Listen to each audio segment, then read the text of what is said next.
Boa tarde. Hoje nós continuamos aí com nossa disciplina de teoria da elasticidade não linear, uma nova fase, né, que a primeira parte da disciplina é basicamente dedicada aos princípios da mecânica do contínuo, né, as medidas de deformação e de tensão, que nos permitem chegar, né, às equações diferenciais de movimento, equações diferenciais de equilíbrio, né, alternativas para essas medidas de deformação e de tensão. E nessa segunda parte da disciplina, nós vamos dedicar basicamente à relação entre essas medidas, né? Essa relação ocorre por meio das famosas relações constitutivas, que vão ocorrer por meio das medidas que são energeticamente conjugadas, tá? Então, na aula de hoje, nós vamos apresentar inicialmente a relação constitutiva, né, entre o primeiro tensor de Piola-Kirchhoff e o tensor gradiente de deformação, e o segundo tensor de Piola-Kirchhoff e o tensor de deformação de Green-Lagrange, tá? Que são, né, energeticamente conjugados. Nós começamos basicamente apresentando a equação do balanço energético mecânico, ok? Vamos precisar dos conceitos de energia mecânica, de potência instantânea, de energia cinética, de energia potencial elástica, que mais comumente denominamos de energia de deformação, no contexto da mecânica do contínuo, tá? Então, me permita agora apresentar ou iniciar nosso PowerPoint.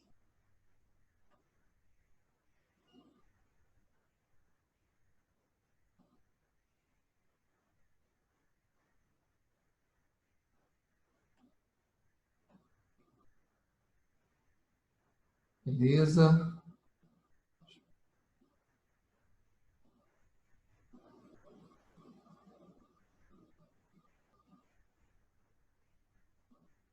Esse PowerPoint trata dessa parte da disciplina, dedicada às relações construtivas, aplicadas a materiais isotrópicos e hiperelásticos, tá? Deixa eu ver aqui. Ok. Nós iniciamos essa parte da disciplina com a dedução da equação de balanço energético mecânico, que é feita a partir da equação diferencial do movimento que foi apresentada nas aulas anteriores, tá? Essa equação diferencial do movimento, ela foi deduzida a partir do princípio da conservação do momento linear, tá? A partir do princípio da conservação do momento linear.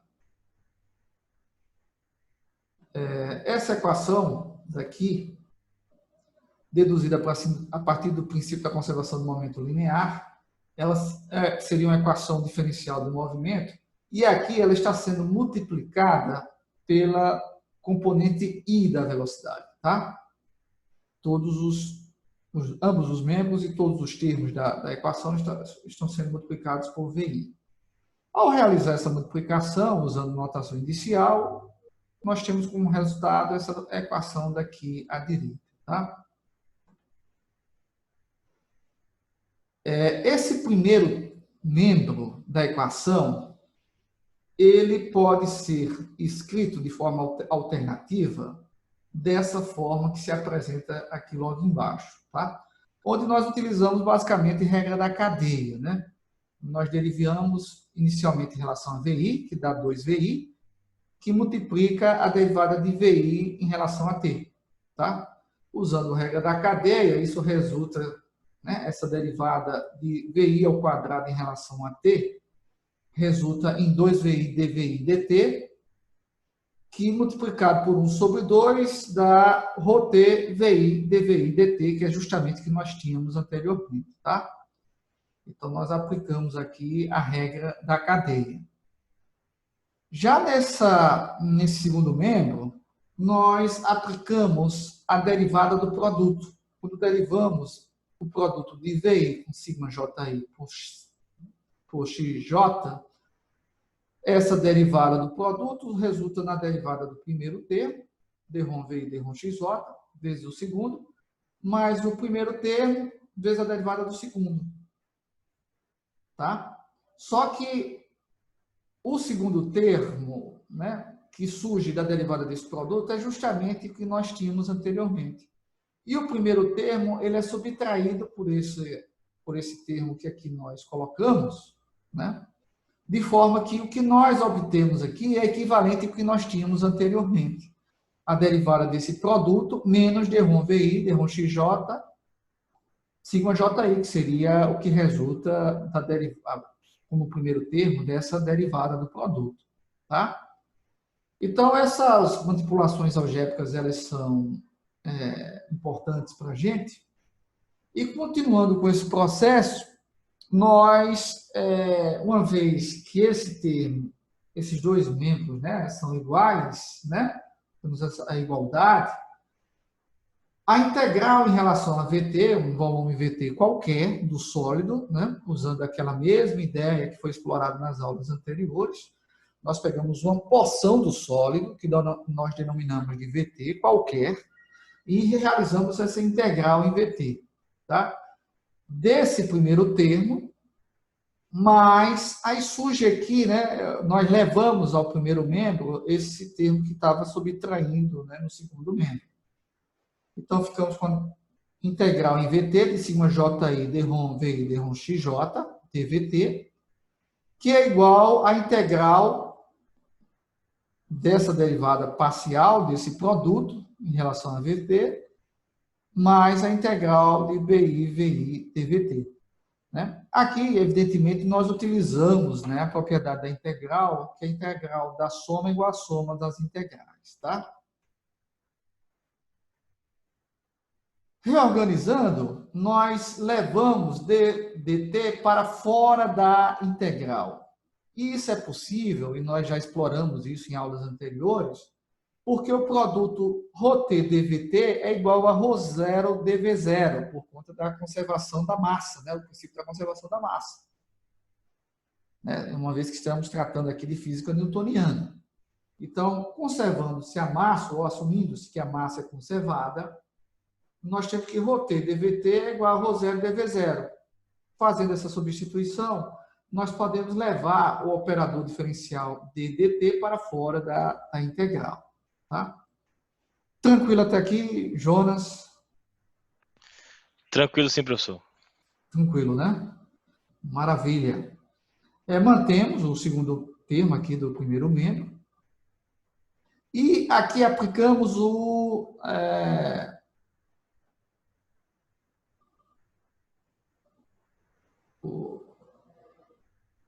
teorema da divergência, né? Saindo do integral no volume para o integral na superfície. No teorema da divergência, o operador diferencial em xj é substituído na integração na superfície pelo correspondente componente normal à superfície unitária, nj. Tá? Então, saímos do operador diferencial em xj, né, para, né, a componente normal, né, do vetor normal à superfície do volume VT, nj. Tá? Então, aqui aplicamos o teorema da divergência. Numa sequência, né, contrária àquela que foi explorada anteriormente, onde saímos do integral na superfície para o integral no volume. Aqui fizemos o contrário, saímos de um integral no volume para o integral na superfície. Tá bom? Com isso, né, chegamos à equação do balanço energético mecânico, onde no primeiro membro, o primeiro termo do primeiro membro, nos remete, né, ao conceito de energia cinética. Por quê? Porque ρt vezes dvt resulta numa massa infinitesimal, tá? Ok? Que é constante. né? dm. Então, ficamos com 1 meio de VI ao quadrado dm. O meio de VI ao quadrado dm, né, nos remete à energia cinética para sistemas particulares, lá da física newtoniana clássica, que é apresentada em um curso de física da graduação, tá? Onde nós temos o meio da massa vezes a velocidade ao quadrado, que seria o que nós chamamos de energia cinética. Tá? Então, aqui, né, dentro da integral, nós temos a energia cinética de um volume infinitesimal, ou de uma massa infinitesimal, integrada no volume inteiro. Então, seria a integral, a energia, ou representaria a integral, a energia cinética, né? A energia cinética a energia cinética do contínuo, tá? No volume VT, ok? Tranquilo até aí? Tranquilo sim, professor. Beleza. Ok. Então, seria aqui, ou teríamos aqui, a energia cinética do meio contínuo, tá? E quando, né, derivamos em relação a T, nós temos a taxa de variação instantânea no tempo, né, dessa energia cinética, ok? Então, esse primeiro termo que surge no primeiro membro dessa equação, do balanço energético mecânico, é conhecido nosso, né? Esse segundo termo, não. Esse segundo termo ainda continua uma incógnita para a gente. Então, vamos segurar ele um pouquinho. Já no segundo membro dessa equação do balanço energético mecânico, surge aqui uma força de superfície vezes a velocidade, né? E uma força de corpo, que resulta, né, uma força de corpo infinitesimal, que resulta do produto de BI e dVt, uma força de corpo infinitesimal vezes a velocidade. Tá? Então, no segundo membro, basicamente, nós temos, como primeiro termo, né, o produto, né, da força de superfície pela velocidade integrada na superfície. E no segundo termo, o produto da força de corpo vezes a velocidade integrada no volume. Tá? Então, basicamente, no segundo membro da equação, eu tenho força de superfície vezes velocidade no contínuo, né? Que é obtida por meio da integração na superfície. E o produto, no segundo termo, nós temos o produto da força de corpo vezes a velocidade, né? Que seria, né, integrado no volume, que seria, né, o produto que resulta, né, a resultante da força de corpo vezes a velocidade no contínuo. Tá? Quando nós falamos de força vezes velocidade, isso nos remete lá na física ao conceito de potência, que pode ser avaliada pelo produto da velocidade, da força pela velocidade. Tá? Onde no primeiro termo nós temos a componente associada, né, da potência associada à força de corpo, e no segundo termo, a componente da potência associada à força de... Desculpa, o primeiro termo a força de superfície e o segundo termo associado à força de corpo. Tá bom? Tranquilo até aí? Beleza, professor, tudo certo. Ok. Continuando, né? Como eu já adiantei, nós temos aqui basicamente o conceito de potência instantânea para sistemas contínuos no volume VT. Tá? Onde na primeira integral nós temos a parcela associada à força de superfície, e na segunda integral a parcela associada à força de corpo. Tá? Então, lembrando lá da mecânica newtoniana apresentada na graduação, nós temos aqui o conceito de potência média, que seria a variação do trabalho em um determinado intervalo de tempo, ou trabalho realizado, né, por um conjunto de forças num determinado intervalo de tempo, e a potência instantânea, que seria essa variação do trabalho em relação ao tempo de forma instantânea. Tá? Quando nós assumimos que o nosso sistema, do ponto de vista mecânico, é conservativo, nós temos que a variação de trabalho ou trabalho realizado pelas forças num determinado intervalo de tempo, ele se iguala à energia, à variação da energia mecânica no sistema, tá? Uma vez que nenhuma parcela desse trabalho será transformada em outra modalidade de energia, energia térmica, por exemplo, na forma de calor, tá? Então, todo o trabalho realizado pelas forças sobre o sistema, num determinado intervalo de tempo, ele é transformado, né, em energia mecânica, promovendo uma variação na energia mecânica do sistema. Tá? Então, a potência média também pode ser avaliada como a variação da energia mecânica no sistema num determinado intervalo de tempo. Isso significa dizer que a potência instantânea também pode ser avaliada com uma variação instantânea dessa energia no tempo. Tá? Tranquilo até aí? Beleza, tudo certo. Nesta abordagem, a energia armazenada ou dissipada na forma de calor, ela é desprezada, né? Os efeitos térmicos que geralmente ocorrem em qualquer processo de deformação, quando o corpo está sujeito a um conjunto de forças, né? Sejam elas de superfície ou de corpo, né? Então, a energia na forma de calor, os efeitos térmicos são desprezados e todo o trabalho realizado, nós consideramos que ele é transformado, né? Ou ele promove uma variação na energia mecânica do sistema. Tranquilo até aí? Tudo certo, sim. Beleza. Geralmente, nesse momento da aula, eu faço uma breve revisão, né? Na física newtoniana, aquela física que é apresentada no primeiro ano de um curso de exatas, tá? Ou de ciência da Terra, de engenharia, você tem que a variação no trabalho vai ser igual a uma força admitida constante, tá? Vezes a variação da posição de uma partícula que está sendo analisada, a variação da posição da partícula num determinado intervalo de tempo. Então, você tem que a variação do trabalho é essa força constante durante a análise, vezes a variação da posição na partícula, o seu deslocamento. Tá? No entanto, no caso da força variar durante o deslocamento, uma opção é você realizar essa análise na forma de uma integração, né?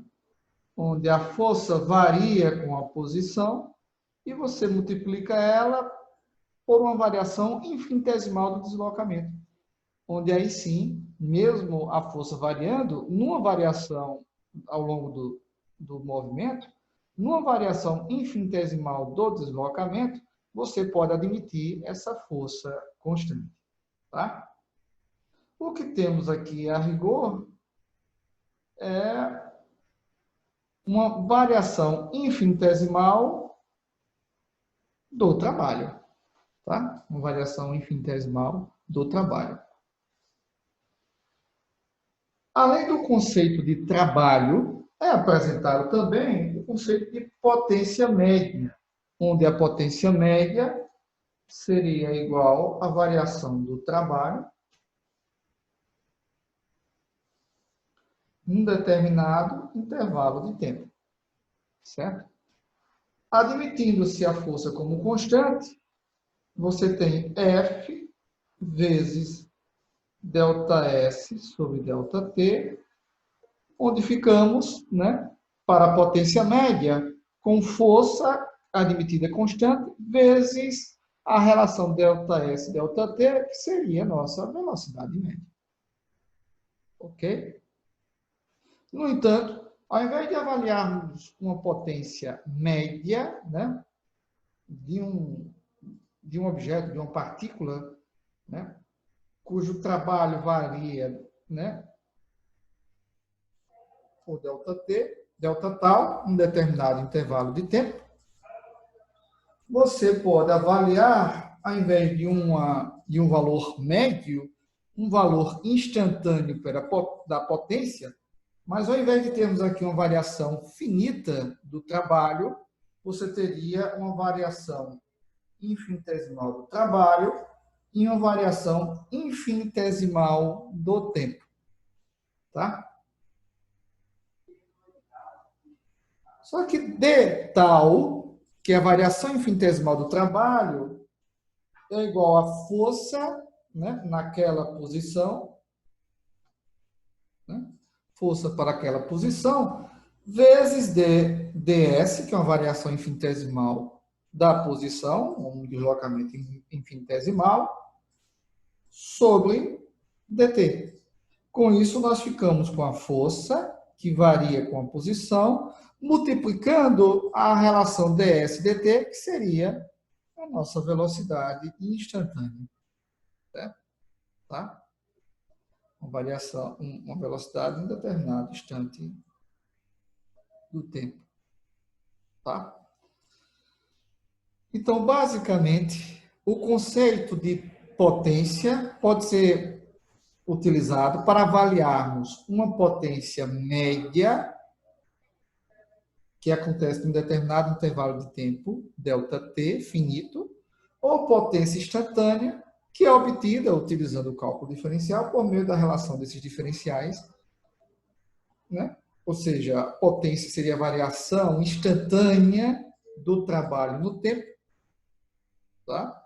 Ou, alternativamente, pode ser avaliada como a força no determinado intervalo, um determinado instante de tempo, vezes a velocidade instantânea, né? Ou a força por uma certa posição ocupada pelo objeto, né, em um determinado intervalo de tempo. A rigor, né, você pode ter aqui uma composição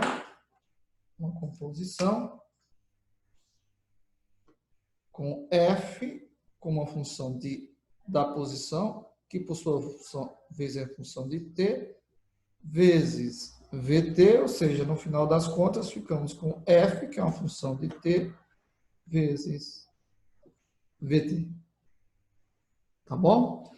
Então, para fazermos um link com o que está sendo apresentado no contexto da mecânica do contínuo, com aquilo que é tratado na mecânica newtoniana clássica, apresentada no primeiro ano do curso de engenharia, do curso de exatas, nós temos aqui essas definições, tá bom?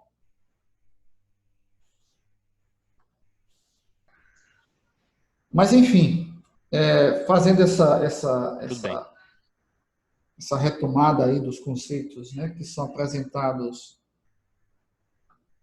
na mecânica newtoniana, né, o conceito de potência, né, ou a potência, pode ser avaliada como uma taxa de variação instantânea de trabalho no tempo, ou como força vezes velocidade instantânea. Tá? Tudo bem, beleza. Tranquilo? Ok. Tudo certo. Maravilha, gente. Então, retomando aqui a nossa apresentação.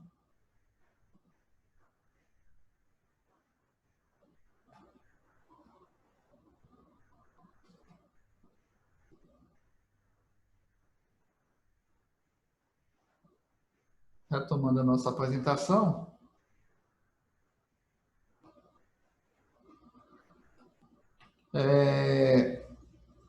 Nós ficamos aqui com o conceito de potência associada a meios contínuos, né? Como sendo a integral na superfície de TI, VI, mais a integral no volume de BI, VI. Certo?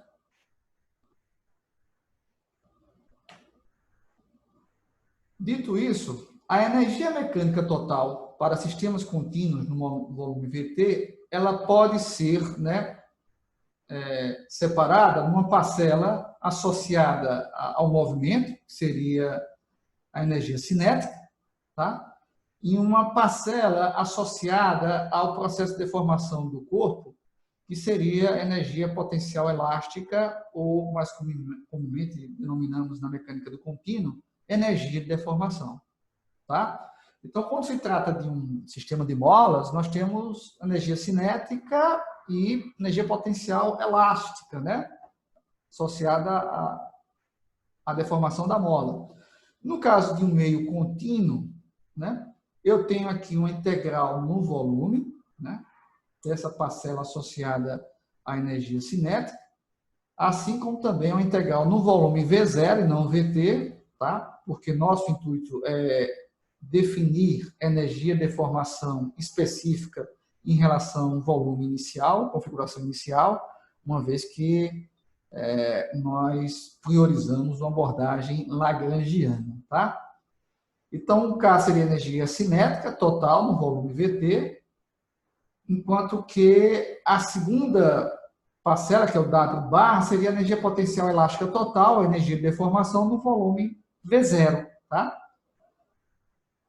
Quando nós utilizamos o conceito de energia de deformação específica, ou densidade de energia potencial elástica, que seria a energia de deformação, energia potencial elástica por unidade de volume, né?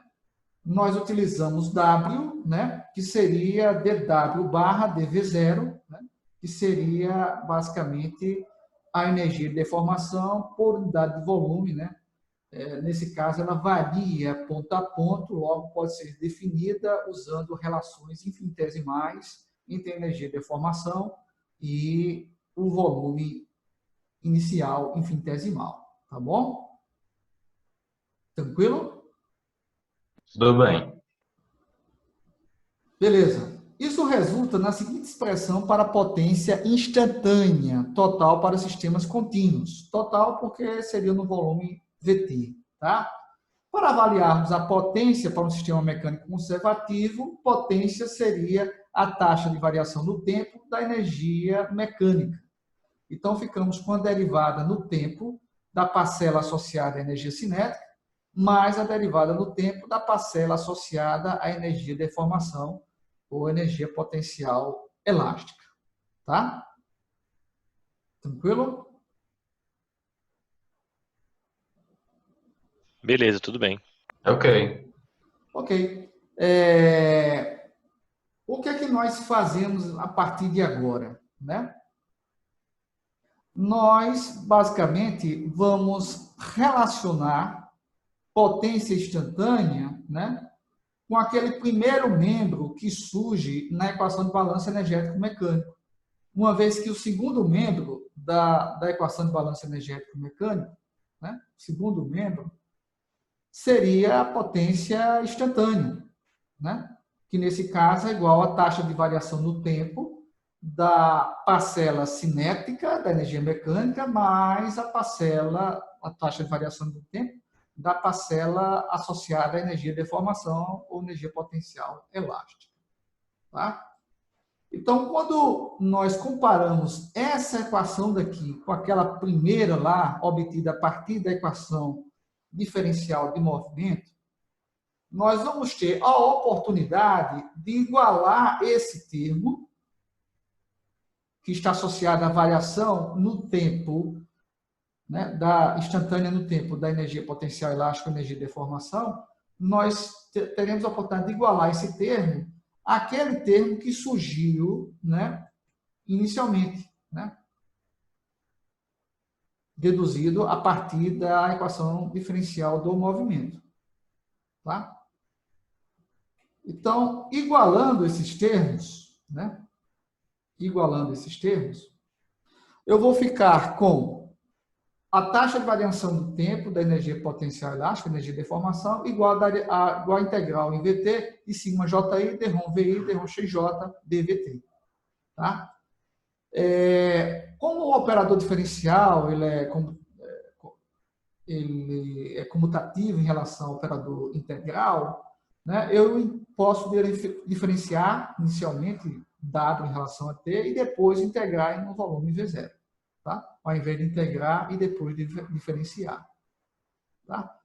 Isso vai ser conveniente para a gente porque nós vamos estabelecer uma relação entre esses integrandos. Mas isso não vai ser suficiente, porque essa integral nós definimos em relação ao volume V0, tá?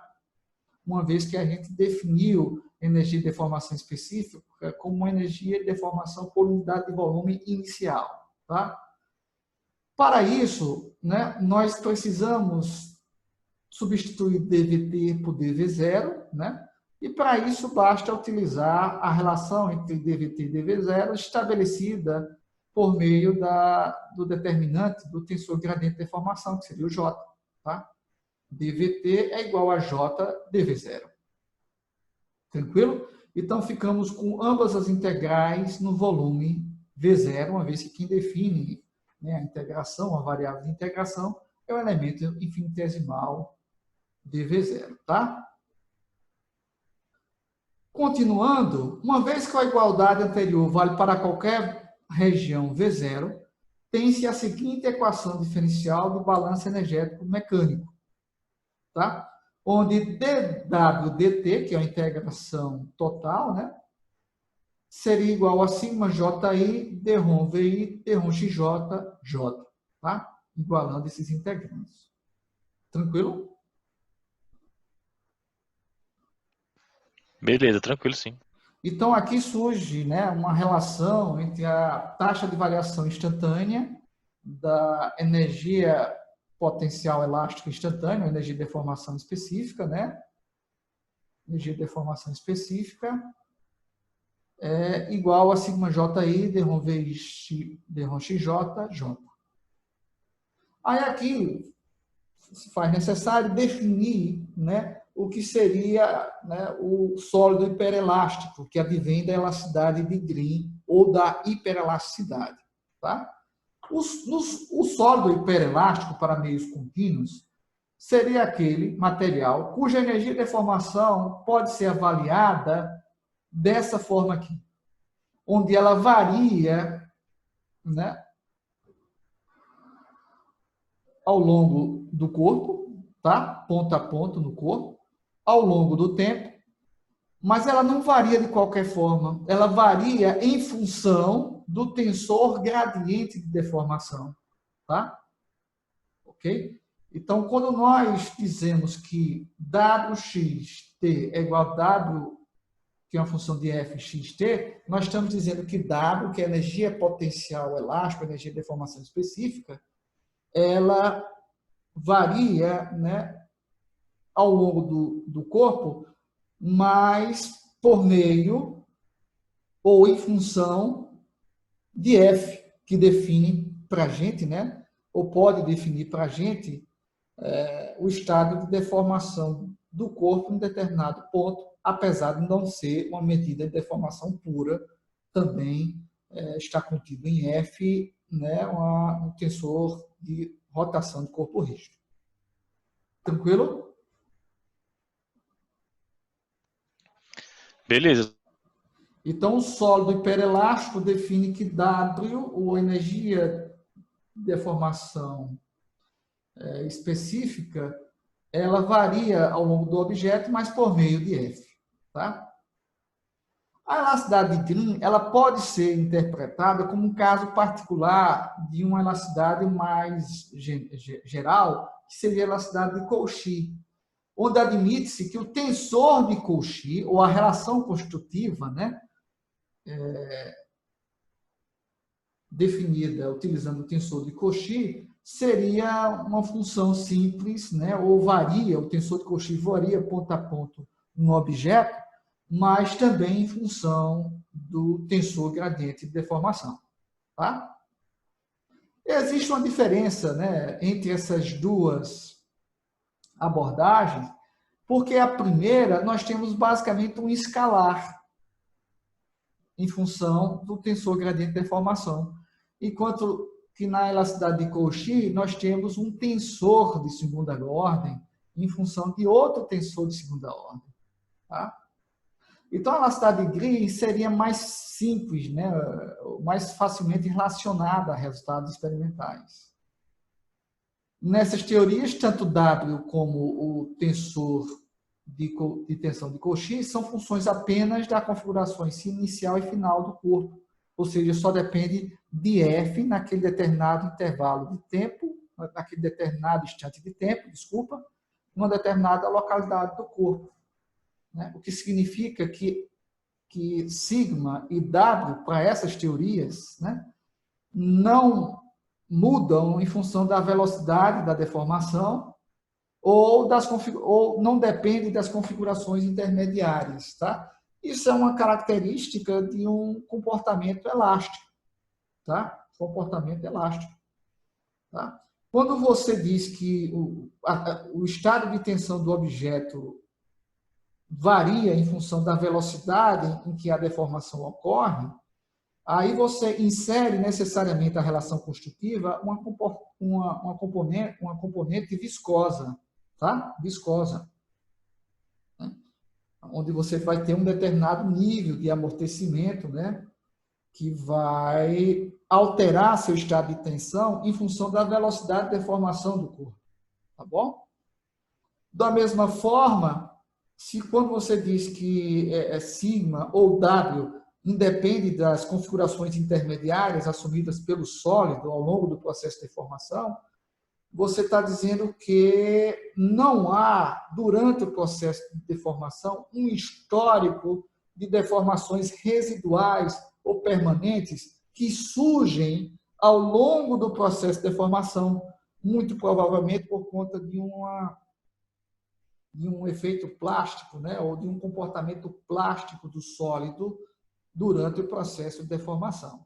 Tá? Então, como se trata aqui de uma abordagem puramente elástica, né, onde as componentes viscosas ou plásticas não estão inseridas ao problema, você tem que o estado de deformação de tensão do objeto ou a energia acumulada pelo objeto só depende da configuração inicial e final do corpo. Tranquilo até aí? Tranquilo, sim. Entendido. Maravilha. Então, continuando, para um sólido hiperelástico, onde admitimos que a energia de deformação, né, específica varia ponto a ponto, né, ou varia ao longo do corpo, mas em função de F, né, ou pode ser definida exclusivamente a partir de F, né, o W pode ser definido a partir dos componentes de F, nós temos que dW dt pode ser avaliado, né, por meio da regra da cadeia, onde nós derivamos parcialmente W em relação aos componentes de F e multiplicamos pelas componentes de F derivadas em relação ao tempo t. Tranquilo? Por quê? Porque F é uma função de t, enquanto que W é uma função de F. Eu tenho aqui, na realidade, uma função composta. Então, quando eu avalio dW dt, eu preciso usar a regra da cadeia, derivando W em relação às componentes de F inicialmente e multiplicando posteriormente pelas derivadas de F ou das componentes de F em relação a T. Tranquilo? Beleza, professor. Maravilha. Só que a derivada no tempo das componentes de F pode ser avaliada da seguinte forma, né? De forma alternativa, vamos dizer assim.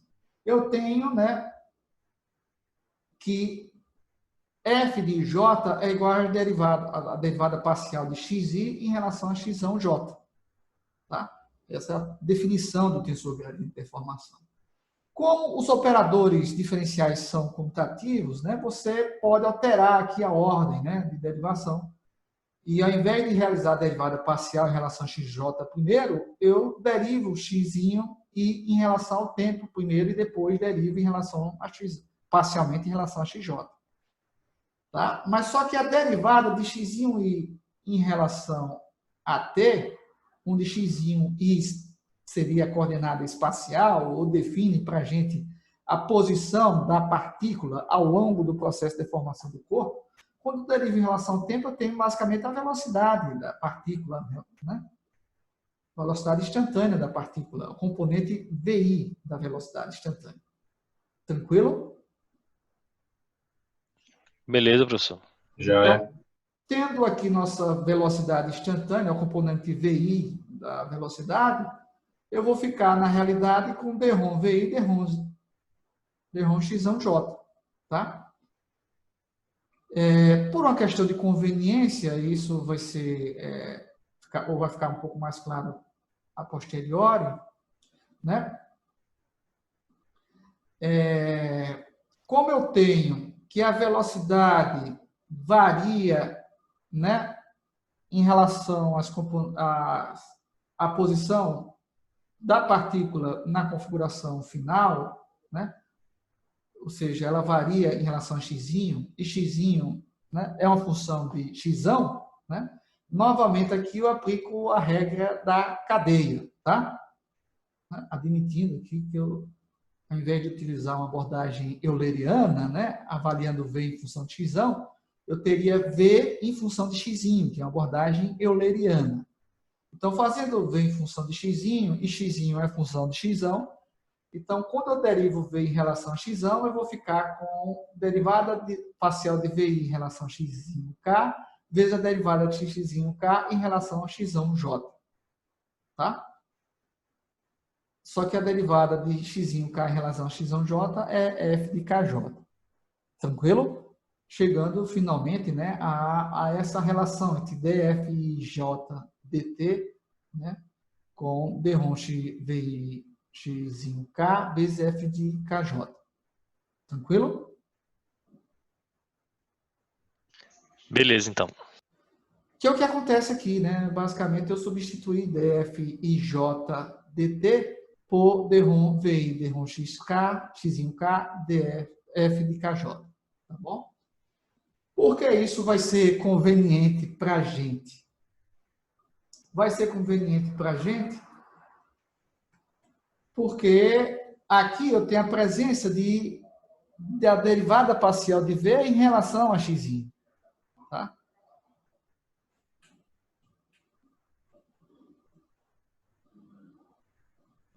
Então, basicamente, eu vou ficar com sigma de JI, dρ VI, dρ XJ, dρ x'j vezes J, igual a isso aqui, né? dw, dfij, dρ VI, dxk, dfkj, que seria o nosso dw dt, né? Ok? dw dt é isso aqui. Isso. E dw dt também é isso daqui. Tá? Igualando, aí aqui eu vou fazer mudanças de índices mudos, porque vai ser conveniente para a gente. Que índices mudos eu vou mudar? Eu vou mudar no segundo membro, né, ou trocar K por J. Trocando K por J, ao invés de F de J, eu vou ficar com F de K. Ao invés de X K, eu vou ter X J. E ao invés de F de KJ, eu vou ter F de JK. Tá?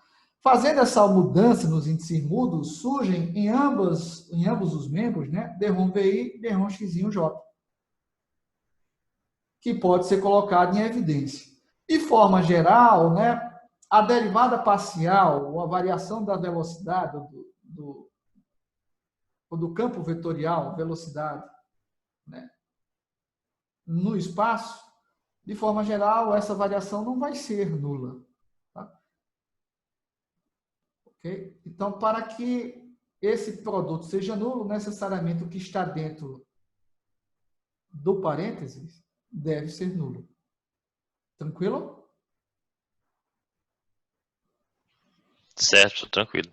Entendido. Tá? Eu levei esse termo do segundo membro para o primeiro, ele vai subtraindo, e coloquei dρ VI, dρ xj em evidência. De forma geral, essa derivada parcial, né, o gradiente de V em relação a x não vai ser nulo. Não sendo nulo, necessariamente o que nós temos aqui dentro do parêntese vai ser nulo. Né? O que vai implicar em sigma de JI igual a menos J, né, que é 1 sobre J, vezes dW, dROM W, dROM F de K, F de JK. Tranquilo? Certo? Tudo isso foi obtido a partir da equação de balanço energético mecânico, tá? E do conceito de potência instantânea, aplicada a meios contínuos, né? Potência instantânea total. Nós lembramos, né, dessa relação obtida na aula anterior, né, entre o tensor de tensão de Cauchy e o primeiro tensor de tensão de Piola-Kirchhoff, né? E estabelecemos de cara uma relação imediata entre essas duas equações, ficando muito evidente que TKI, ou a componente KI, né, do primeiro tensor de tensão de Piola-Kirchhoff, se iguala à derivada parcial de W em relação a F de IK. Isso para o material hiperelástico, tá? Onde, né, nós podemos definir uma energia potencial elástica ou energia de deformação específica exclusivamente, né, a partir ou por meio de F ao longo do objeto ou do sólido. Tranquilo? Com isso, chegamos à conclusão que o primeiro tensor de tensão de Piola-Kirchhoff é energeticamente conjugado, né, ao tensor gradiente de deformação. Tranquilo até aí? Isso porque nós avaliamos um a partir de outro, né? Usando, né, uma definição energética, né, para o estado de deformação do objeto, né, ou a energia acumulada pelo objeto no processo de deformação. Tá? A partir dessa relação diferencial, né, usando o teorema fundamental do cálculo, eu tenho que W pode ser avaliado por meio dessa integral de 0 a f de ji, né, de dROM W, dROM f de ji', em função de f de ji', de f de j'. Ok? Onde essa derivada parcial em relação a f de ji é igual a t de j, né? Que vai ser em função de f de ji' para um sólido hiperelástico, tá? Aqui eu tenho, na realidade, né, nesse gráfico, né, que um dos termos dessa integral, porque nós temos, né, uma somatória aqui de 9 termos, né, nós temos 9 integrais dessa, um desses termos é numericamente igual a essa área definida, né, por essa relação estabelecida entre o primeiro tensor de Piola-Kirchhoff e o tensor gradiente de deformação. Tranquilo até aí? Tranquilo, professor. Ok? Então, eu faço esse exercício, né? Além de apresentar essa relação diferencial, eu também apresento essa relação integral, né? Entre essa integral que nos permite obter a energia potencial elástica total acumulada pelo sólido no processo de deformação, né? Na verdade, a energia de deformação específica acumulada por um ponto específico no sólido durante o processo de deformação. Tranquilo? Para obter energia de deformação total, né, ou energia potencial elástica total, eu preciso integrar esses dados no volume inicial. Tá? Tranquilo até aí? Ok, entendido. Beleza. De forma ainda mais particular, nós podemos assumir que ao invés de W para o sólido hiperelástico ou para a elasticidade de Green, ele ser uma função, né, de F, ou ser definido, ou energia potencial elástica acumulada por um ponto no sólido, ou energia de deformação específica, né, para um determinado ponto no sólido, ao invés dele ser uma função de f, eu sugiro aqui w ser uma função de c. Por quê? Porque nós podemos assumir, e nós vamos provar isso mais adiante, que a energia de deformação específica, ela varia em função apenas da parcela de f associada à deformação pura, tá? Que a energia de deformação, ela não varia, ou a energia potencial elástica não varia no ponto,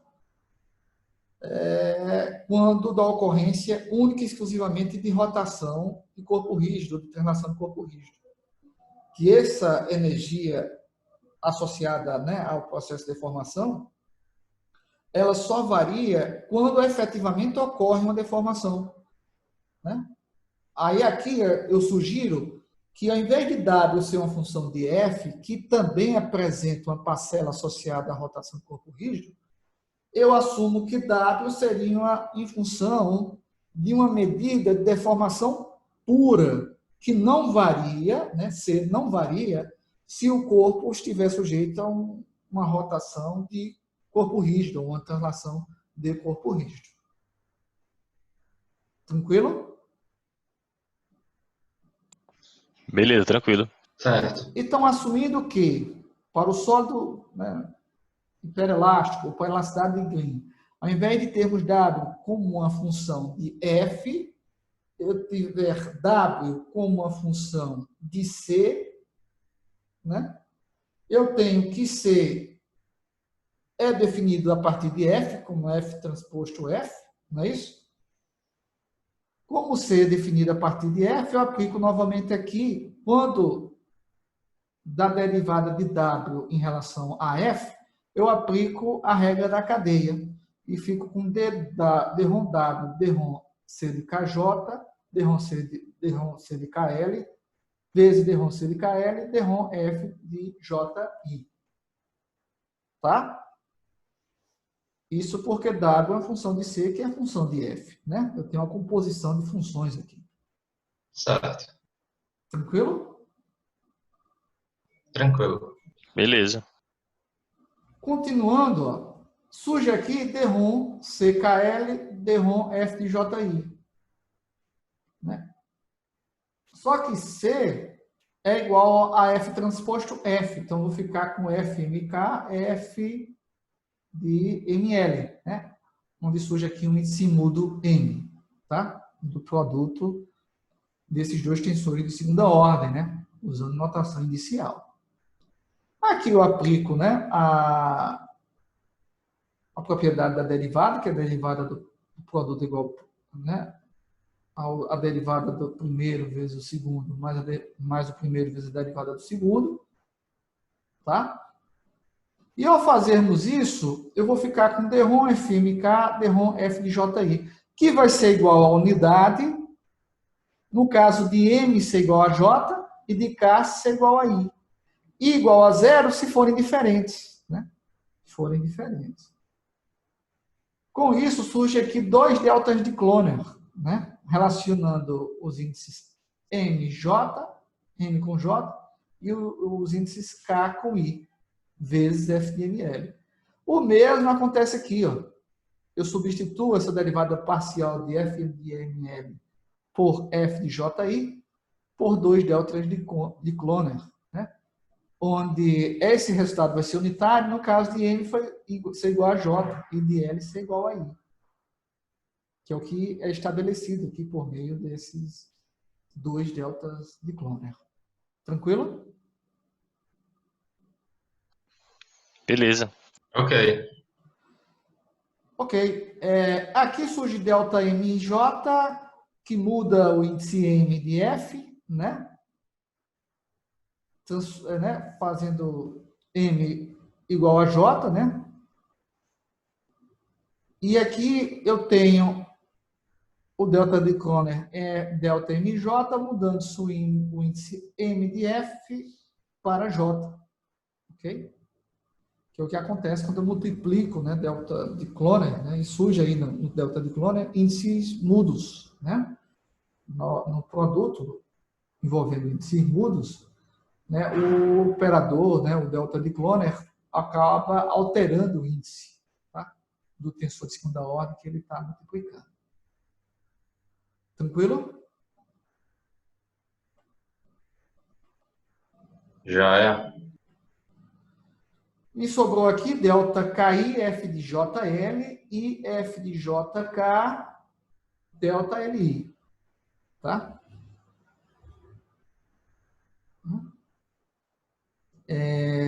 T de J é igual a D-ROM W, D-ROM CK, a L vezes D-ROM CKL, D-ROM F de JI. Só que D-ROM, essa segunda derivada parcial das componentes de C em relação a F, resultou nisso daqui. Tá? Novamente, né, no produto, né, ou envolvendo índices mudos que está presente, né, ou que estão presentes aqui nos deltas de Cloner, eu vou ter alterações de índices, né?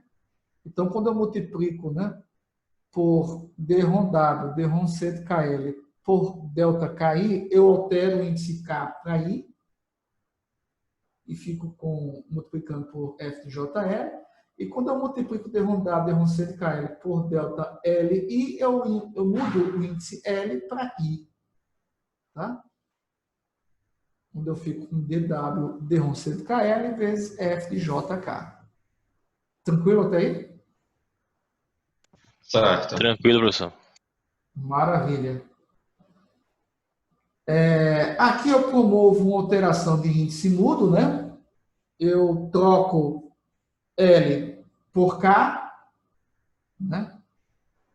Para ficarmos com F de JK em ambos os termos. E aqui eu exploro, evidentemente, o fato do tensor C ser simétrico. Tá? Então, a derivada de W em relação a C de K é igual à derivada de W em relação a C de KI. Tá? Uma vez que C é simétrico. Com isso, eu vou ficar com duas vezes D-ROM W de C, D-ROM C de IK ou C de KI, tanto faz. Né? Ficamos com C de IK vezes F de JK. Tranquilo? Tranquilo, sim. Certo. Tranquilo. Tá? Aqui surge T de J igual a D-ROM W, D-ROM de K, F de JK. Certo? Essa mudança ocorre porque eu posso, né, usar aqui o fato de C ser uma função de E, né, ou de E ser uma função de C. Tá? Então, indo aqui para o nosso quadro rapidamente.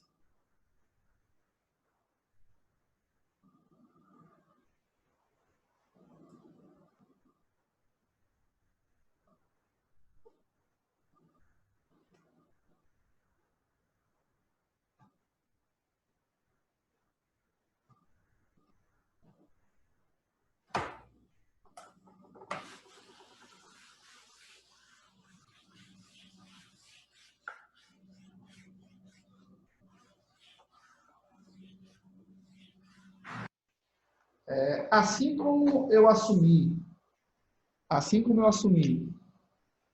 que W é uma função de C, né? Ou seja, que a minha energia de deformação acumulada, energia de deformação específica acumulada, né, por um ponto do sólido, é uma função de uma medida de deformação pura C, né?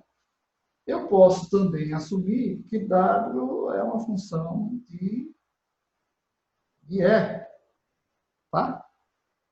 Que também é uma alternativa, né, a uma medida de deformação que também podemos considerar pura, tá? Que seria o tensor de deformação de Green-Lagrange. Tranquilo? Já é. Beleza. Ok. Então, eu tenho aqui, ó,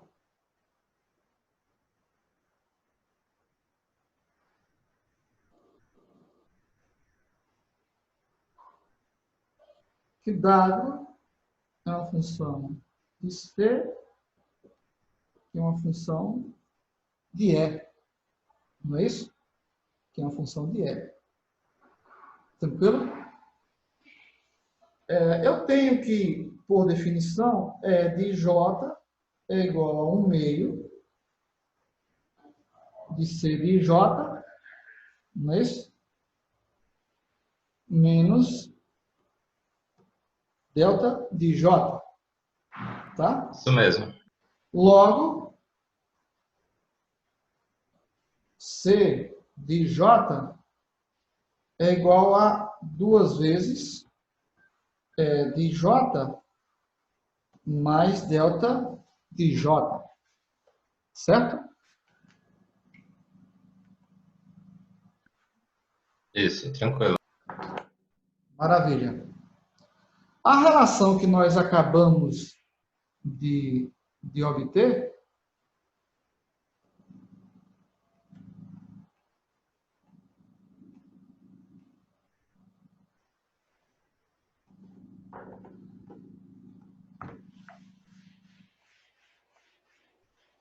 foi que T de J é igual a 2 vezes D ROM W, D ROM C de K, F de JK, tá?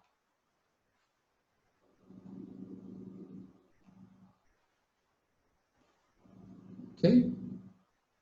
F de JK, tá? Certo. Eu tenho que D ROM W D ROM C de K vai ser igual a D ROM de W de MN,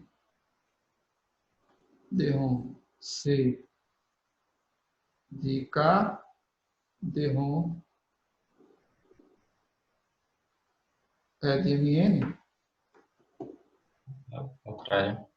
D ROM C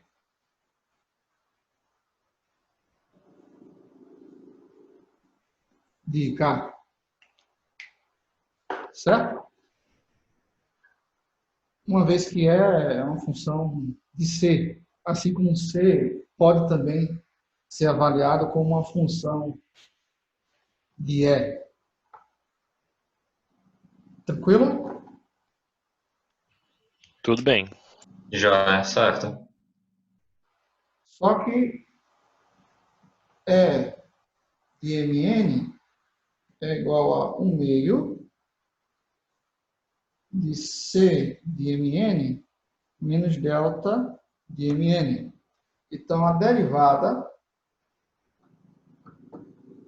de E de MN em relação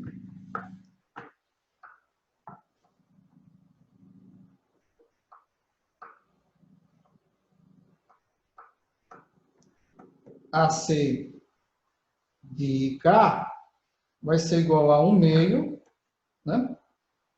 Vezes a derivada de C de MN, derivada de C de K, né? Derivada do delta de Kroner em relação a C de K é zero, né? Delta de Kroner apresenta elementos 1 ou nulos, né? É uma constante, certo? Certo. Isso aqui vai ser igual a 1 meio de delta de Kroner, M I, delta de Kroner, NK. Isso porque essa derivada parcial de C de MN em relação a C de K vai ser 1 apenas quando M foi igual a I e N foi igual a K. E 0 nos demais casos. Tranquilo? Beleza. Tranquilo. Então, isso aqui vai ser igual a dROM W dROM de MN vezes 1/2, né? Delta MI, delta NK, tá?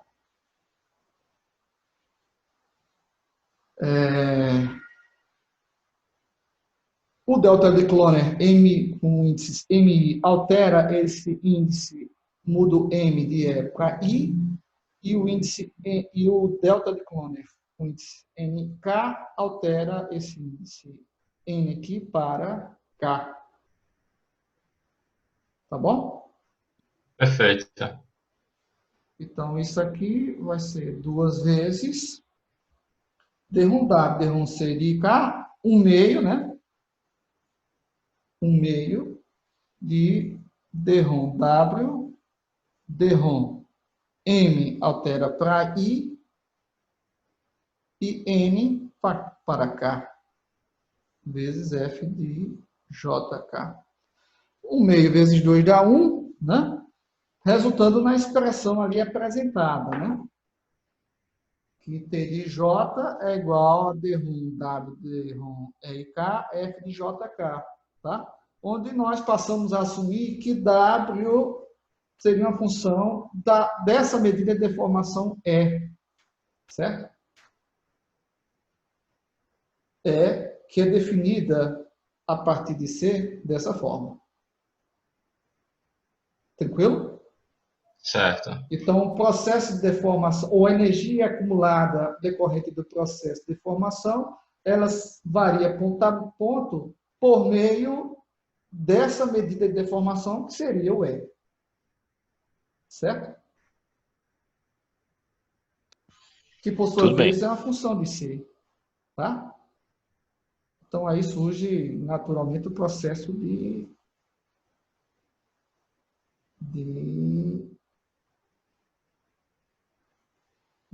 derivação envolvendo funções compostas, ou seja, a regra da cadeia. Tá bom? Beleza. Ok. Posso pagar? Então, Tranquilo, pode sim. inicialmente, nós assumimos, né, que esse escalar, que mede a energia acumulada pelo sólido em determinado ponto, durante o processo de deformação, variava, né, em função de F, né? F o tempo T, não é isso? Para o material hiperelástico, né, com elasticidade de Green. No momento posterior, assumimos que isso ocorria, né, por meio de C, que é uma medida de deformação pura, onde surge aqui uma composição, né, que foi explorada na dedução, que C é definido em função de F. E, finalmente, né, nós assumimos que W pode ser avaliado como uma função do estado de deformação definido por E, que, por sua vez, é uma função de C, onde essa composição acabou de ser explorada na dedução que nós fizemos. Tá bom?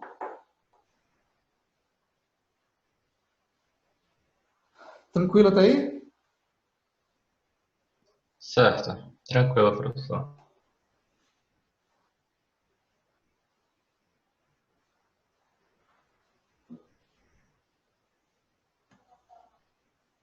Então, continuando,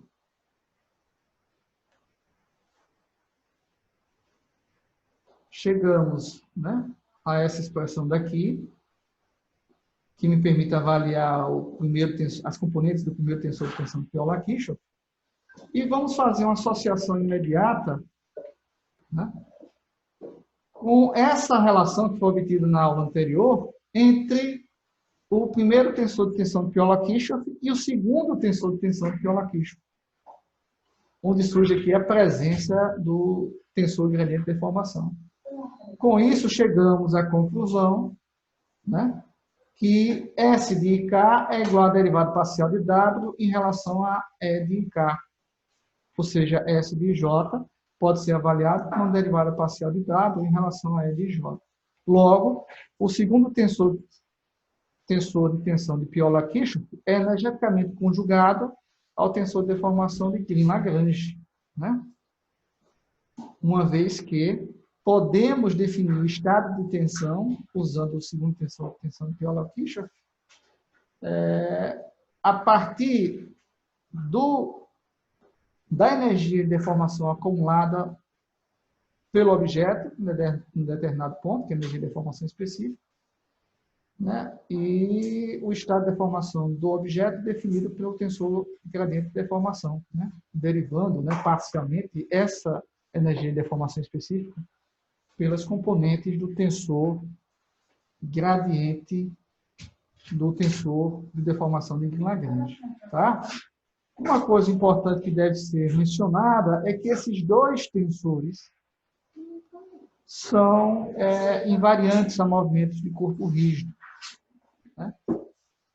Isso é muito importante. Isso significa que se o sólido estiver submetido ou sujeito, né, a um movimento de corpo rígido, nem o estado de deformação muda, definido pelo tensor de deformação de Green-Lagrange, nem o estado de tensão muda, definido pelo segundo tensor de tensão de Piola-Kirchhoff. Tá? Assim como nós fizemos anteriormente para o primeiro tensor de tensão de Piola-Kirchhoff, que é energeticamente conjugado ao tensor gradiente de deformação, né, nós trotamos aqui, né, um gráfico, né, de uma relação construtiva fictícia definida por W, né, não linear, para uma das componentes, né, do tensor gradiente do segundo tensor de Piola-Kirchhoff em função do tensor de deformação de Green-Lagrange. Tá? E, né, usando o teorema fundamental do cálculo, né, nós temos aqui que W pode ser avaliado por essa integral de 0 a E de J, de DW, de Drom W, Drom E de J', que é uma função de J', de E e J'. Tá?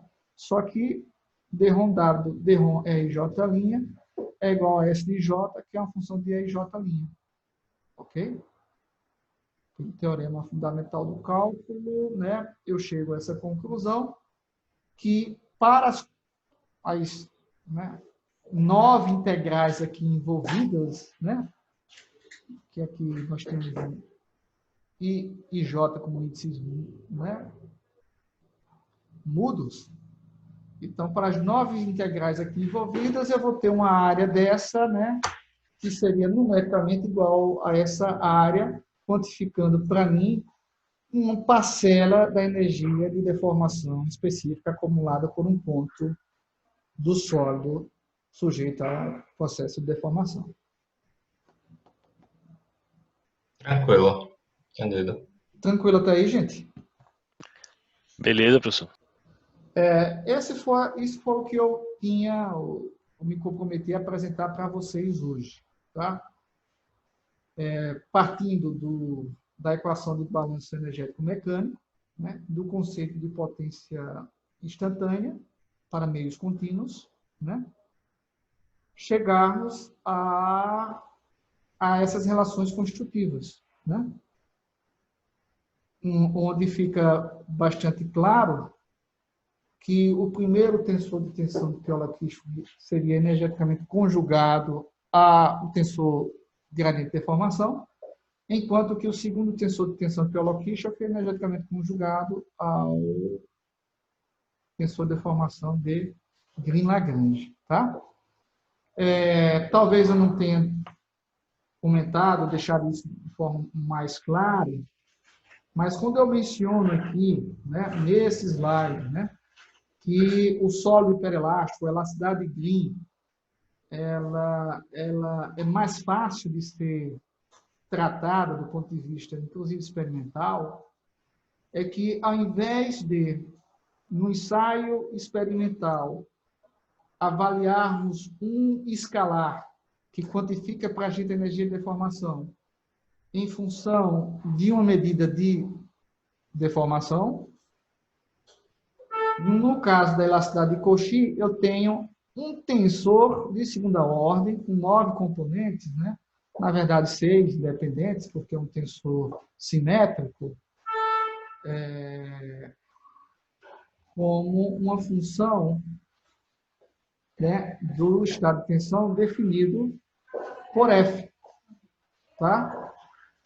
Então, ao invés de definirmos, né, ou no tratamento experimental, avaliarmos 6 componentes, né, obter uma relação constitutiva envolvendo 6 componentes de uma medida de tensão, eu tenho exclusivamente aqui, na elasticidade de Green, um escalar que quantifica para a gente a energia de deformação acumulada pelo corpo num determinado ponto, que seria a energia de deformação específica. Um escalar que vai ser relacionado, né, às medidas de deformação, né, as medidas de deformação, a partir de um ensaio experimental. Ficou claro, gente, esse comentário meu, final?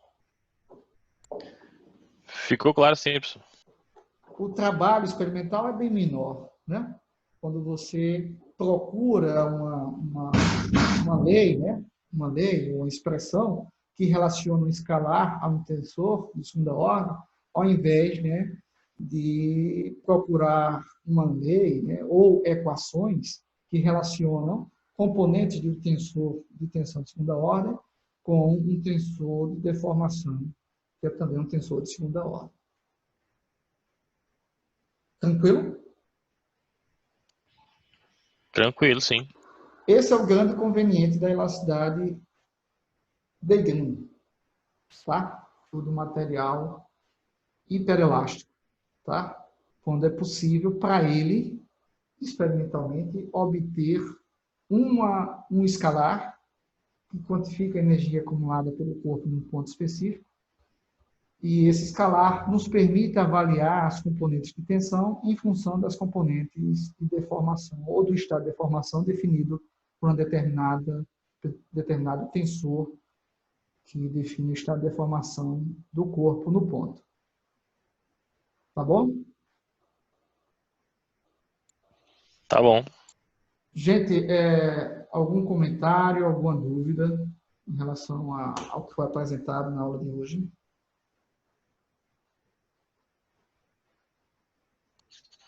Não, professor, eu pelo menos não tenho dúvida, não. Aleph, Gabriel? Acho que deu para pegar a ideia. Ok. Nas aulas seguintes, né, eu imagino que foram precisadas mais 2 aulas, nós vamos obter essa energia de deformação específica para um sólido hiperelástico isotrópico, tá? Isotrópico. Quando nós vamos perceber que, ao invés de utilizarmos ou avaliarmos dado em função de um tensor de segunda ordem, basta avaliarmos dado em função dos invariantes desses tensores de segunda ordem. Por quê? Porque, independentemente do sistema de coordenadas ou da orientação do corpo, do sólido, a resposta deve ser igual, né? A relação constitutiva deve ser igual. Perfeito. Isso nós vamos fazer nas próximas aulas e finalizarmos essa parte da disciplina apresentando algumas opções para essa energia de deformação específica para o sólido hiperelástico ou para a elasticidade de Green. Tá bom? Tá ok, professor. Já é. Tudo certo, professor. Beleza, gente. Então, finalizamos por aqui e nos encontramos na próxima semana, tá bom? Tá ok, professor. Valeu. Até Até mais. mais. Até mais, professor.